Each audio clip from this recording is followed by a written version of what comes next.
Hello বন্ধুরা, আসসালামু আলাইকুম। শিল্পী কুকিং হোমে স্বাগতম।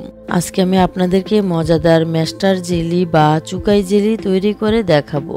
আমাদের দেশে চুকাই খুব সস্তায় পাওয়া যায়, আর এই ফলটি সাধারণত আমরা টক হিসেবে খেয়ে থাকি। এটা দিয়ে যদি জেলি বানিয়ে খাই তাহলে বাচ্চারাও অনায়াসে খাবে। এই জেলিটা পাউরুটি বা বিভিন্ন ফাস্টফুড আইটেমের সাথেও খেতে বেশ মজা লাগে। রেসিপিতে যাবার আগে আপনারা আমার চ্যানেলে নতুন হলে চ্যানেলটি সাবস্ক্রাইব করে নিন, আর যারা সাবস্ক্রাইব করে পাশে আছেন তাদেরকে অসংখ্য ধন্যবাদ। বন্ধুরা, ভিডিওটি না টেনে সম্পূর্ণ ভিডিওটি দেখবেন।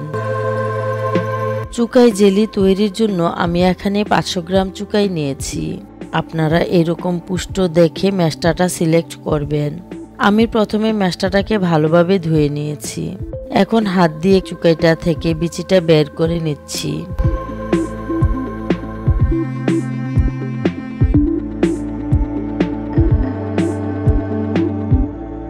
অথবা ছুরি দিয়ে এভাবে গোড়ার এই অংশটুকু কেটে ফেলে দিয়ে বিচিটা বের করে নেবেন।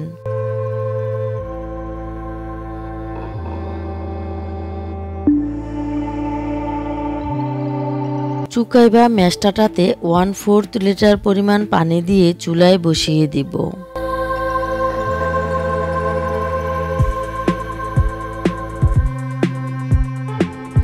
জাল করব পুরোপুরি সিদ্ধ না হওয়া পর্যন্ত। একদম নরম করে সিদ্ধ করে নিতে হবে।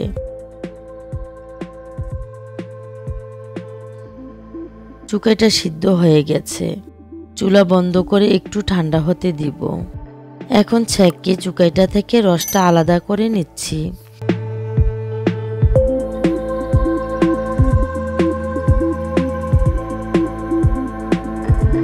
আমার এখানে মেজারমেন্ট কাপে প্রায় 1 কাপ রস হয়েছে। এই রসটা দিয়েই জেলিটা তৈরি করব। এখন রসটাতে সমপরিমাণ চিনি দিয়ে দিচ্ছি, অর্থাৎ যতটুকু রস ততটুকু চিনি দিলাম। আপনারা মিষ্টিটা কম বেশি খেতে চাইলে চিনিটা কম বেশি করে দিবেন। দিয়ে দিচ্ছি 1/4 চা চামচ লবণ। চুলার আঁচটা মিডিয়াম আঁচে রেখে লবণ চিনিটা মিশিয়ে জাল করব। অনবরত নাড়ার উপর রেখে জাল করে জেলিটা তৈরি করে নিতে হবে। বলক এসে গেলে চুলার আঁচটা একটু কমিয়ে দিবেন। এ পর্যায়ে দিয়ে দিচ্ছি 1 চা চামচ লেবুর রস।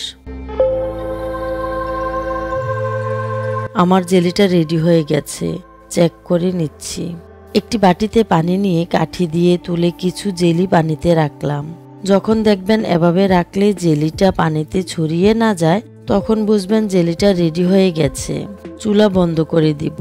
জেলিটার উপর এই যে ফেনাটা উঠেছে সেটা উঠিয়ে নিব, কারণ এটা থাকলে জেলিটা দেখতে ভালো লাগে না।